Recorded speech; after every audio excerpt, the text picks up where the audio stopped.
பிரியமானவர்களே, நாம் தொடர்ந்து இயேசு கிறிஸ்துவானவருடைய பல பண்புகளை நாம் தியானித்து கொண்டிருக்கிறோம். முக்கியமாக முதல் 10 தினங்களிலே கூட இயேசு கிறிஸ்துவானவருடைய இருதயம் எப்படிப்பட்டது என்று சொல்லி தியானித்தோம். இயேசு கிறிஸ்துவானர் தன்னுடைய இருதயத்துல எப்படிப்பட்டவராக இருந்தார். அடுத்த 11வது நாளிலிருந்து இன்று வரைக்கும் இந்த இயேசு கிறிஸ்துவானவருடைய ஊழியத்தை குறித்து, அவருடைய ஊழியத்துல அவர் எப்படிப்பட்டவராக இருந்தார் என்று சொல்லி நாம் தியானித்து கொண்டிருக்கிறோம். முக்கியமாக இந்த நாளில் இயேசு கிறிஸ்துவானவர் தன்னுடைய ஊழியத்துல, தங்களுடைய நோக்கத்துல அசைக்க முடியாதவராக இருந்தார். தான் வந்த அந்த நோக்கத்தை நிறைவேற்றுவதிலே அவரை யாரும் அசைக்க முடியவில்லை. அவர் அசைக்க முடியாதவராக, நிலைத்திருக்கிறவராக, மாறாதவராக இருந்தார் என்று சொல்லி நாம் பார்க்க முடிகிறது. யோவான் 17வது அதிகாரம் 4வது வசனம் இப்படியாக கூறுகிறது. அவர் தன்னுடைய அந்த பிரதான ஆசாரிய ஜெபத்தில் இப்படியாக ஜெபிக்கிறார். பூமியிலே நான் உம்மை மகிமைப்படுத்தினேன், நான் செய்யும்படி நீர் எனக்கு நியமித்த கிரியையை செய்து முடித்தேன். நான் செய்யும்படி நீர் எனக்கு நியமித்த கிரியையை செய்து முடித்தேன் என்று யோவான் 17:4 இயேசு கிறிஸ்துவானவர் தன்னுடைய இறுதி ஜெபத்துல ஜெபிப்பதை நாம பார்க்க முடிகிறது. இந்த இயேசு கிறிஸ்து எதற்காக வந்தார்?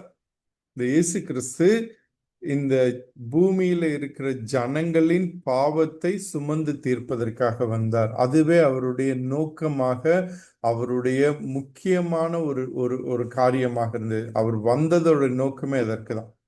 அதனால்தான் யோவான் ஸ்நானகர் இந்த இயேசு கிறிஸ்துவை குறித்து அறிமுகப்படுத்தும் போது, இந்த இயேசு கிறிஸ்து முதலாவதாக ஞானஸ்நானம் எடுக்க வரும்போது அவரை அறிமுகப்படுத்தும் போது என்ன சொல்லி அறிமுகப்படுத்துகிறார்? இதோ உலகத்தின் பாவத்தை சுமந்து தீர்க்கிற தேவ ஆட்டுக்குட்டி என்று சொல்லி சொல்லுகிறார். இதோ உலகத்தின் பாவத்தை சுமந்து தீர்க்கிற தேவ ஆட்டுக்குட்டி. ஆனா அந்த நாட்களில் மக்கள் ஒவ்வொருவரும் இந்த இயேசு கிறிஸ்துவை குறித்து வேற வேற காரியங்களை எதிர்பார்த்திருந்தாங்க. ஒரு சில மக்கள் இந்த ஆண்டவர் எப்பொழுதுமே நல்ல சாப்பாடு தருவாரு அப்படின்னு எதிர்பார்த்தாங்க. ஒரு சிலர் எப்பொழுதுமே சுகம் தருவாருன்னு எதிர்பார்த்தாங்க. நல்ல போதகராயிருப்பாருன்னு சொல்லி எதிர்பார்த்தாங்க. ஈவன் சீஷர்கள் கூட, இவரோடு கூட நெருங்கி ஜீவித்த 3.5 வருடம் ஜீவித்த அந்த சீஷர்கள் கூட இவருடைய ஊழியத்தை சரியாக புரிந்து கொள்ளவில்லை.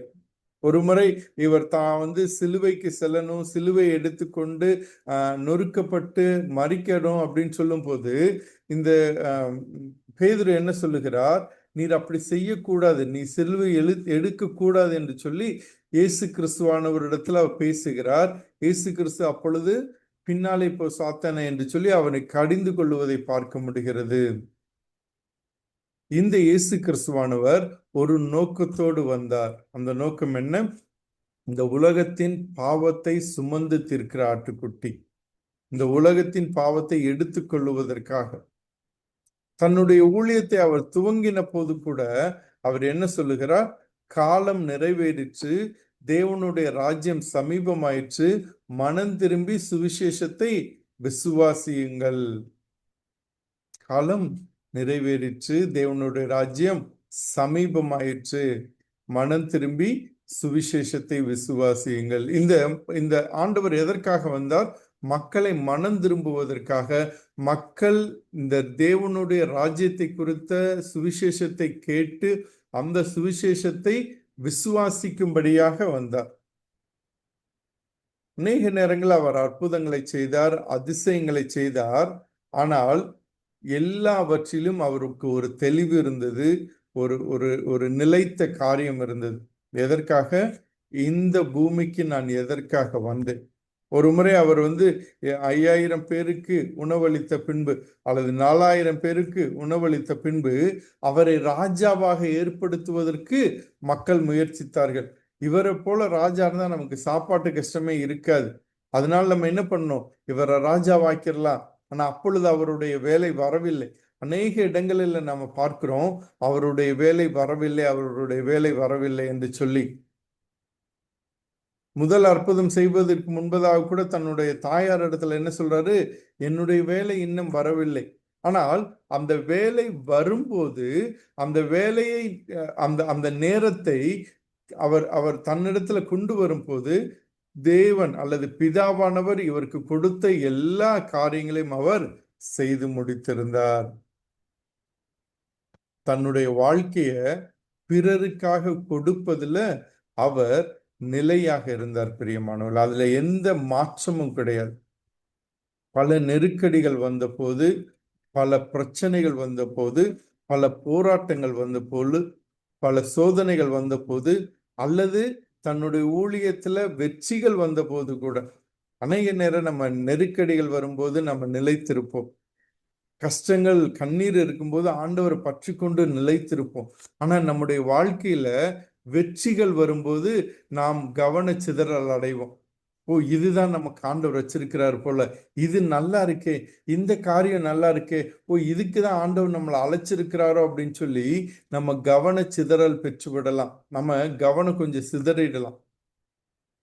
சாத்தான் கூட இயேசு கிறிஸ்துவ சோதிக்கிறப்ப எல்லா ராஜ்யத்தின் எல்லா காரியத்தையும் காண்பித்து, இந்த முழு ராஜ்யத்தை காண்பித்து, இயேசுவே நீங்க இதுக்காக தானே வந்திருக்கிறீங்க, இதை பெற்றுக்கொள்வதற்காக தானே வந்திருக்கிறீங்க, இந்தாங்க ஒரே ஒரு காரியம் பண்ணுங்க, இந்த ராஜ்யங்கள் எல்லாம் உங்களுக்கு நான் கொடுத்துறேன், என்னை தாழ விழுந்து பணிந்து கொள்ளுங்க, நான் ராஜ்யத்தின் எல்லா காரியத்தையும் கொடுத்துறேன் அப்படின்னு சொல்லும் போது அவர் சரியாக நிதானித்திருந்தார்.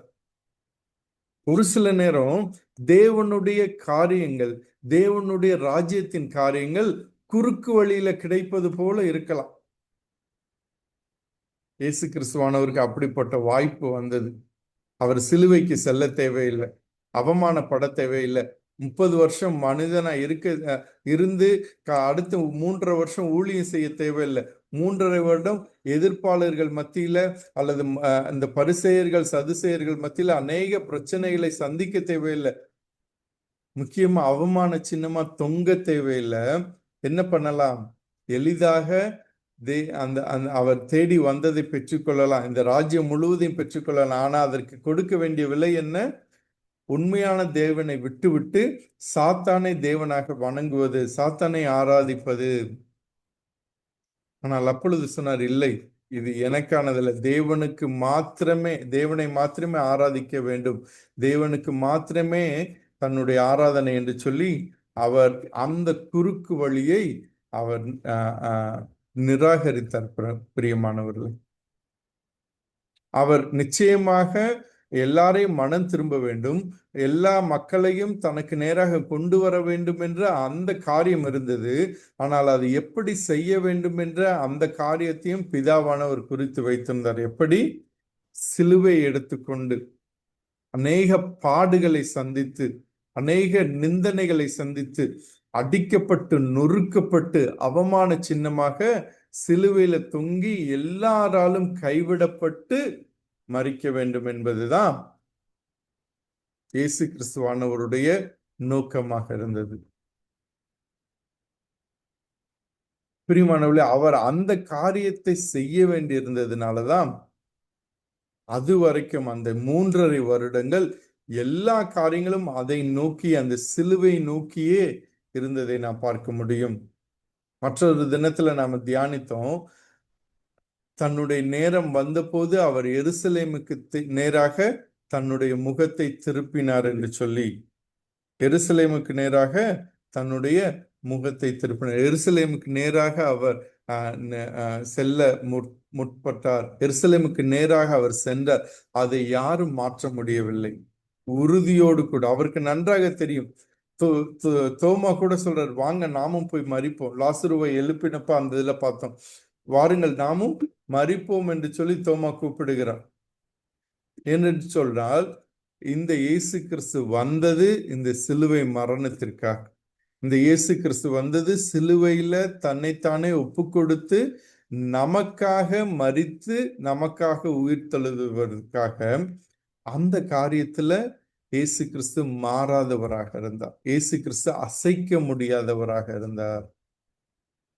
இன்னைக்கு நம்முடைய வாழ்க்கையில ஆண்டவர் ஒரு நோக்கத்தை வைத்திருக்கிறார். ஆண்டவர் ஒரு காரியத்தை திட்டமிட்டு இருக்கிறார். நமக்கு இந்த நாளில அந்த நோக்கம் தெரியுமா? நாம் எதற்காக இந்த பூமியில சிருஷ்டிக்கப்பட்டோம்? எதற்காக இந்த பூமியில வாழ்ந்து கொண்டிருக்கிறோம்? எதற்காக ஆண்டவராகிய இயேசு கிறிஸ்துவின் அன்பினால தொடப்பட்டு இந்த ஆண்டவரை நாம் தெரிந்து கொண்டோம், அல்லது இந்த ஆண்டவரால தெரிந்து கொள்ளப்பட்டிருக்கிறோம்? எதற்காக நாம பரிசுத்த ஒரு கூட்டமாக பிரித்தெடுக்கப்பட்டிருக்கிறோம்? எதற்காக நாம் ஒரு குடும்பமாக இருக்கிறோம் என்று சொல்லி தேவன் நமக்கு வைத்திருக்கிற அந்த நோக்கம் நமக்கு தெரியுமா? தேவன் நமக்கு வைத்திருக்கிற அந்த ஊழியம் என்ன என்று சொல்லி நமக்கு தெரியுமா? அல்லது தேவன் நமக்கு தந்திருக்கிற அழைப்பு என்ன என்று சொல்லி நமக்கு தெரியுமா? பிரியமானவர்களே, அழைப்பு என்று சொன்னால் அது முழு நேர ஊழியத்தை குறித்தது மாத்திரம் அல்ல. ஆண்டவர் முழு நேர ஊழியத்துல கூப்பிட்டு இருக்கிறார், அங்கு வந்து அந்த ஊழியத்தை செய்வது அதுவல்ல. அழைப்பு என்பது ஆண்டவர் ஒவ்வொருவருக்கும் ஒரு ஒரு பிரத்யேகமான அழைப்பை வைத்திருக்கிறார். ஒரு சிலர் மாணவர்களாக இருக்கும்போது அந்த மாணவ பருவத்துல தேவனை போல வாழ்ந்து தேவனுடைய அன்பை காண்பித்து மற்ற ஒரு சிலருக்கு ஆண்டவரை குறித்து சொல்லுவதாக இருக்கலாம். அல்லது வேலை செய்கிற ஸ்தலத்துல இயேசு கிறிஸ்துவை போல வாழ்ந்து இயேசு கிறிஸ்துவனுடைய அன்பின் மூலமாக மற்றவர்களுக்கு சுவிசேஷத்தை சொல்லுவதாக இருக்கலாம். அல்லது ஒரு ஒரு ஒரு பணியில இருந்து ஆண்டவர் அந்த இடத்துல நம்மை வெளிச்சமாக உப்பாக வைப்பதாக இருக்கலாம். இன்று ஆண்டவராகிய இயேசு கிறிஸ்து நமக்கு தந்த அழைப்பின் நிச்சயம் நமக்கு இருக்கா? ஒரு சிலருக்கு ஒரு சில இடத்துல வேலை செய்ய பிடிக்காது, ஒரு சிலருக்கு ஒரு சில காரியத்தை படிக்க பிடிக்காது, ஒரு சிலருக்கு ஒரு சில கல்லூரியோ ஒரு சில ஸ்கூலோ பிடிக்கவே பிடிக்காது. ஆனா தேவன் அந்த காரியத்துல அதை நியமித்திருந்தால், இயேசு கிறிஸ்துவானவருக்கு எல்லாமே பிடித்த மாதிரி நடக்கல. இந்த உலகத்துல அவர் இருந்தபோது அவருடைய வாழ்க்கை எளிதாக கிடையாது. அவருடைய வாழ்க்கை போராட்டங்கள் நிறைந்திருந்தது, எதிர்ப்புகள் நிறைந்திருந்த ஒவ்வொரு நாளும் அவர் சோதனையை சந்தித்தார். ஆனாலும் கூட அவருடைய நோக்கம், அவருடைய அழைப்பிலிருந்து அவர் அசைக்க முடியாதவராக இருந்தார். தேவன் அவருக்காக வைத்திருந்த அந்த அழைப்புல அசைக்க முடியாதவராக இருந்தார். பிரியமானவர்களே, இன்னைக்கு தேவனுடைய அழைப்பை நாம் அறிந்திருக்கிறோம். அது முதல் காரியம். அந்த அழைப்பை அறிந்திருப்பது மாத்திரமல்ல, அநேக நேரங்களில் அந்த அழைப்பிலிருந்து நம்முடைய கவனத்தை சிதறிப்பதற்கு அநேக காரியங்கள் இருக்கும். இந்த உலகம் அல்லது சாத்தானானவன் அல்லது நம்முடைய மாம்சமானது தேவன் நமக்கு தந்திருக்கிற அழைப்பிலிருந்து நம்மை திசை திருப்புவதற்கு அநேக விதத்துல முயற்சிகள் எடுக்கும். அது பிரச்சனைகள் மூலமாக இருக்கலாம், கஷ்டங்கள் மூலமாக இருக்கலாம், எதிர்ப்புகள் மூலமாக இருக்கலாம், அல்லது வெற்றிகள் மூலமாக கூட இருக்கலாம். நாம் தேவனுடைய அழைப்பை அறிந்திருந்து அந்த அழைப்புல நிலைத்திருக்கிறோமா? உறுதியாக இருக்கிறோமா? ஒருவேளை நம்முடைய கவனத்தை சிதறடிக்கிற அந்த காரியங்களை நாம் எப்படியாக மேற்கொள்ளுகிறோம்? இது இது கிடையாது. இந்த ஷார்ட்கட் எனக்கு வேண்டாம், இந்த குறுக்கு வழி எனக்கு வேண்டாம். ஆண்டவர் என்னை இந்த காரியத்திற்கு அழைத்திருக்கிறார், ஆனால் இந்த பாதையில தான் நான் போகணும். எப்படி வேணாலும் வாழ்வது அல்ல, எப்படி வேணாலும் வாழ்ந்து ஆண்டவரை பத்தி கூறுவது கிடையாது. என்னுடைய வாழ்க்கையில கஷ்டங்களும் கண்ணீரும் வேதனை இருந்தாலும் ஆண்டவர் எனக்கு நியமித்திருக்கிற ஓட்டத்துல நான் பொறுமையோட ஓடிக்கொண்டிருக்கிறேன். ஆண்டவர் எனக்கு அழைத்திருக்கிற அழைப்புல நான் நேர்மையாக ஓடிக்கொண்டிருக்கிறேன். இதுல கஷ்டம் இருக்கு, வேதனை இருக்கு, போராட்டம் இருக்கு. ஆனாலும் என்னுடைய கவனத்தை சிதறடிக்க முடியாது யாரும் எதுவும். இந்த நாட்கள்ல அநேக பழக்க வழக்கங்கள் நம்முடைய கவனத்தை சிதறடித்து கொண்டிருக்கிறது. ஒரு சில உறவுகள் நம்முடைய கவனத்தை சிதறடித்து கொண்டிருக்கிறது. ஒரு சில புத்தகங்கள் நம்முடைய கவனத்தை சிதறடித்து கொண்டிருக்கிறது. அல்லது மொபைல் நம்முடைய கவனத்தை சிதறடித்து கொண்டிருக்கிறது, நம்முடைய அழைப்பிலிருந்து நம்மை வழிவிலக செய்கிறது. அல்லது கேம்ஸ், ஒரு சிலருக்கு மொபைல் கேமா இருக்கலாம், ஒரு சிலருக்கு மற்ற ஒரு சில ஒரு சிலருக்கு பகல் கனவு காண்பதா இருக்கலாம். உட்கார்ந்து பகல் கனவு கண்டு கொண்டே இருப்போம். மனசுல அநேக காரியங்கள் ஓடிக்கொண்டே இருக்கும். ஏன்னா ஒரு சில காரியங்களை நம்ம வெளியே போய் செய்ய முடியாது, வெளியே போய் அந்த காரியங்களை அனுபவிக்க முடியாது. அதனால மனதளவிலேயே நம்ம அனுபவித்து கொண்டிருக்கிறோம். we are daydreaming, தவறான காரியங்களை,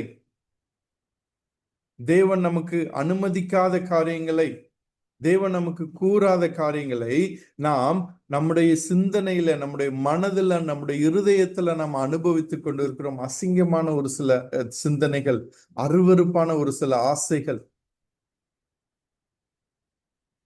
ஒரு சில நேரம் மன்னிக்க முடியாத தன்மை, மற்றவர்கள் மேல இருக்கிற தேவையில்லாத வைராக்கியம், மற்றவர்களை உண்மையாக நேசிக்க முடியாமல் இருப்பது, இப்படி அநேக விதங்களில் தேவன் நமக்கு வைத்திருக்கிற அழைப்பிலிருந்து நம்முடைய கவனத்தை சிதறடிக்கக்கூடிய அநேக காரியங்கள் இருக்கு. ஒரு சிலருக்கு அது ட்ரெஸ்ஸா இருக்கலாம், ஒரு சிலருக்கு பொருட்களை வாங்குவதாக இருக்கலாம். அதனால நான் மத்த எந்த காரியத்தை குறித்து யோசிக்கிறது இல்லை. இதுதான் என்னுடைய காரியம், அதுல யாரும் என்னை அசைக்க முடியாது, நான் யோசிச்ச காரியத்துல யாரும் என்னை அசைக்க முடியாது. அப்படி இருக்கா பிரியமானவர்களே? அது அல்ல. இயேசு கிறிஸ்துவானவருக்கு சிலுவையே அழைப்பாக இருந்தது. சிலுவை பாடுகள் மூலமாக இந்த மனித குலத்திற்கு ரட்சிப்பை கொண்டு வருவதே அழைப்பாக இருந்தது. ஒருவேளை நமக்கு நம்முடைய அழைப்பு தெரியவில்லை என்றால், தேவன் நமக்காக வைத்திருக்கிற அந்த அழைப்பு, அந்த நோக்கம் தெரியவில்லை என்றால், இந்த லெந்து காலங்கள் அதற்கு சரியான காலங்கள். ஆண்டவரிடத்துல ஒவ்வொரு நாளும் கேட்கலாம், ஆண்டவரே என்னை எப்படியாக அழைத்திருக்கிறீர்?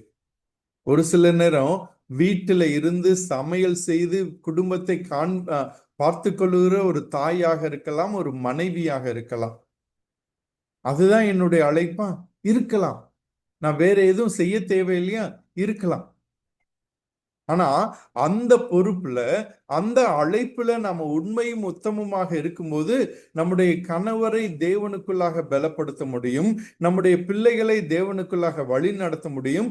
நம்முடைய ஜெபங்கள் மூலமாக, நம்முடைய விசுவாசத்தின் மூலமாக நம்முடைய குடும்பத்தை ஒரு கிறிஸ்தவ குடும்பமாக, நம்முடைய தலைமுறையை ஒரு கிறிஸ்தவ தலைமுறையாக, நம்முடைய தலைமுறையை மாத்திரமல்ல, நமக்கு பின்பதாக வருகிற தலைமுறைகளை கிறிஸ்தவ தலைமுறைகளாக வளர்த்தெடுப்பதற்கு நம்முடைய அந்த அழைப்பு இருக்க முடியும். பிரியமானவர்களே, அநேக நேரம் வீட்டில இருக்கிற காரியங்களை கவனித்துக் கொள்வது குறைவாக நினைக்கிறோம். என்னோட கெரியர் போயிடுச்சு, நான் படித்த படிப்பு போயிடுச்சுன்னு நினைக்கிறோம். இல்ல, ஆண்டவர் குழந்தைகளை தந்தால், ஆண்டவர் ஒரு குடும்பத்தை தந்தால், அந்த குடும்பத்தை நடத்தி செல்லுவது கணவருக்கு மாத்திரமல்ல, மனைவிக்கும் உண்டு. தகப்பனாருக்கு மாத்திரமல்ல, தாயாருக்கும் உண்டு. 2 பேரும் வேலை செய்வதை குறித்து நான் தவறாக கூறவில்லை. ஆனால் ஆண்டவர் ஒவ்வொருவருக்கும் ஒரு அழைப்பை தரும்போது அந்தந்த அழைப்பை சரியாக புரிந்து கொண்டு அதிலிருந்து நாம கவனத்தை சிதறடிக்காமல் இருப்பதற்கு முக்கியம். இந்த நாட்கள்ல பணத்தின் தேவை அதிகமாக இருக்கிற இந்த நாட்கள்ல அநேக நேரம் அந்த காரியத்திற்காக நம்முடைய அழைப்பை நம்ம மறந்து விடுகிறோமா? அந்த காரியம் நம்முடைய அழைப்பிலிருந்து நம்முடைய கவனத்தை சிதறெடுத்து விடுகிறதோ? நான் வேலை செய்யணும், வேலை செய்யலாட்டி குடும்பத்தை பார்க்க முடியாது, நான் இந்த காரியத்தை செய்யலாட்டி குடும்பத்தை பார்க்க முடியாது. ஆனா பிள்ளைகள் இருக்கு, பிள்ளைகளை யார் வளர்ப்பது? தாத்தா பாட்டி வளர்த்துக்கிருவாங்க, சொந்தக்காரவங்க வளர்த்துக்கிருவாங்க. இல்லை பிரியமானவர்களே, குடும்பத்தை தேவனுக்குள்ளாக கொண்டு வருவது, பிள்ளைகளை தேவனுக்குள்ளாக நடத்துவது, தேவனை அறிந்து கொள்ளும்படியாக பிள்ளைகளை வளர்த்தெடுப்பதே ஒரு மிகப்பெரிய ஊழியம். அது கூட ஒரு மிகப்பெரிய அழைப்பாக இருக்க முடியும். இந்த நாளில் ஆண்டவர் நமக்கு கொடுத்திருக்கிற அழைப்பு என்ன? அந்த அழைப்பை ஆண்டவரிடத்துல கேட்போம். அந்த அழைப்பை அறிந்து கொண்டு அந்த அழைப்புல தொடர்ந்து நிலைத்திருப்போம். எது நம்முடைய கவனத்தை சிதறடித்தாலும் அந்த காரியங்களை எல்லாம் தள்ளி வைத்து விட்டு, ஆண்டவர் என்னை இதற்காக அழைத்திருக்கிறார், இந்த காரியத்துல இயேசு கிறிஸ்து எப்படி பிதாவிடத்துல சொன்னாரோ, ஆண்டவரே பிதாவே, நீர் எனக்கு நான் செய்யும்படி நீர் எனக்கு நியமித்த கிரியையை செய்து முடித்தேன். ஒருவேளை நம்முடைய கடைசி நாட்கள் வரும்போது ஆண்டவரை பார்த்து நாம சொல்ல முடியும், ஆண்டவரே, என்னுடைய பிதாவே, நீர் எனக்கு நியமித்த அந்த கிரியையை நான் செய்து முடித்தேன். பவுல் சொல்லுவது போல ஓட்டத்தை முடித்தேன் என்று. நம்முடைய வாழ்க்கையில நம்ம இது செய்து கொண்டிருக்கிறோமா?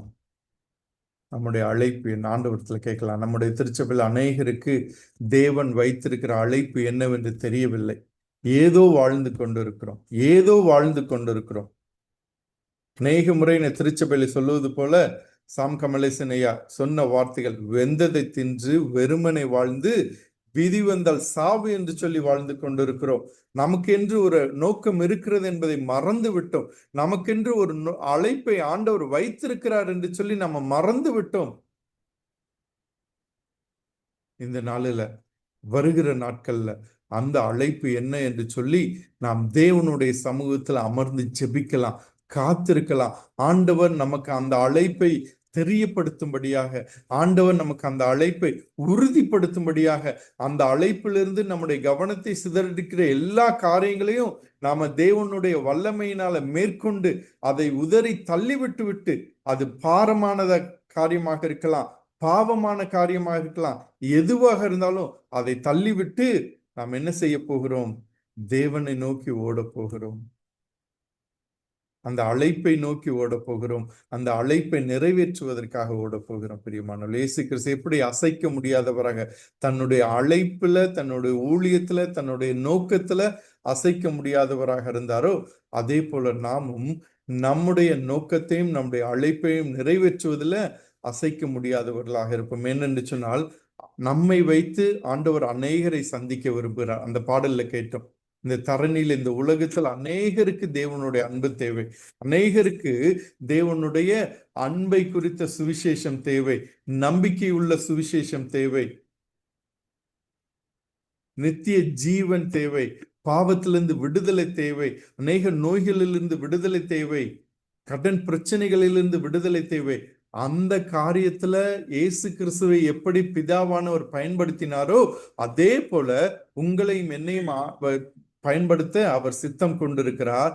அந்த அழைப்பை நாம் தெரிந்து கொள்ளுவோம். அந்த அழைப்புல நாம உறுதியா இருப்போம், நிலைத்திருப்போம், அசைக்க முடியாதவர்களாக இருப்போம். பிரியமானவர்களே, அதன் மூலமாக நம்முடைய வாழ்க்கையில நாம் தேவனை மகிமைப்படுத்துவோம், தேவனை மகிமைப்படுத்துவோம். தேவன் தாமே இந்த சத்திய வசனங்களை ஆசீர்வதிப்பாராக. நாம் கண்களை மூடி ஜெபிக்கலாம்.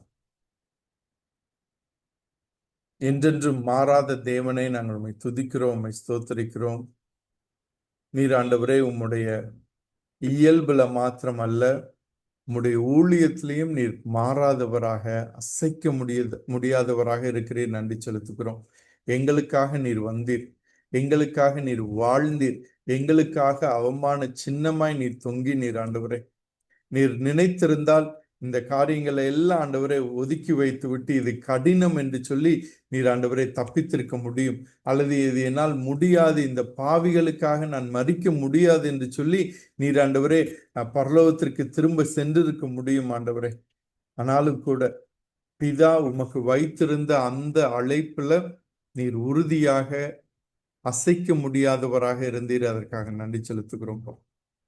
இப்பொழுதும் ஆண்டவரே, நாங்களும் அந்த நோக்கத்தை அறிந்து கொண்டு உம்மை போல பிதா எங்களுக்கு வைத்திருக்கிற அந்த அழைப்புல, அந்த நோக்கத்துல அதை சரியாக நாங்கள் புரிந்து கொள்வது மாத்திரமல்ல, அதற்கு கீழ்ப்படிந்து அதுல உறுதியா இருக்கும் எங்களுக்கு உதவி செய்யுங்க. ஒருவேளை யாரெல்லாம் ஆண்டவரே இந்த நேரத்துல இதை குறித்து கலக்கத்தோடு, எனக்கு தெரியலையே, எனக்கு இது புரியலையே, இதை நான் எப்படி தெரிந்து கொள்வது என்று சொல்லி அவர்கள் யோசித்து கொண்டிருந்தால், பரிசுத்த ஆவியானவர் தாமே வருகிற நாட்களில் அவர்கள் உம்முடைய சமூகத்தில் அமர்ந்திருக்கும் போது, உம்முடைய சமூகத்துல கிட்டி சேரும் போது, உம்முடைய வார்த்தைகளை வாசிக்கும் போது அந்த நோக்கத்தை, அந்த அழைப்பை அவர்களுக்கு தெரியப்படுத்தும்படியாக கூட கெஞ்சுக்கிறோம், வெளிப்படுத்தும்படியாக கூட கெஞ்சுக்கிறோம். அதன் மூலமாக நாங்கள் ஒவ்வொருவரும் இந்த அழைப்பை அறிந்தவர்களாக, இந்த அழைப்புல அசைக்க முடியாமல் ஆண்டவரை அசைக்க முடியாதவர்களாக நாங்கள் இருக்க எங்களுக்கு உதவி செய்யும். நாங்களும் எங்களுடைய வாழ்க்கையில உம்மை மகிமைப்படுத்த நீர் எங்களுக்கு தந்த அழைப்பை நாங்கள் ஆண்டவரை நிறைவேற்றுவதன் மூலமாக அந்த அந்த அந்த ஆண்டவரே காரியத்துல நிறைவேற்றுவதன் மூலமாக உம்மை மகிமைப்படுத்த எங்களுக்கு உதவி செய்யும். எங்களை விட்டு கொடுக்கிறோம். கலந்து கொண்ட ஒவ்வொருவருக்காக நன்றி செலுத்துகிறோம். துதி கன மகிமெல்லாம் உமக்கே செலுத்துகிறோம். மீட்பர் இயேசு கிறிஸ்துவின் மூலமே ஜெபிக்கிறோம் நல்ல பிதாவே. ஆமென்.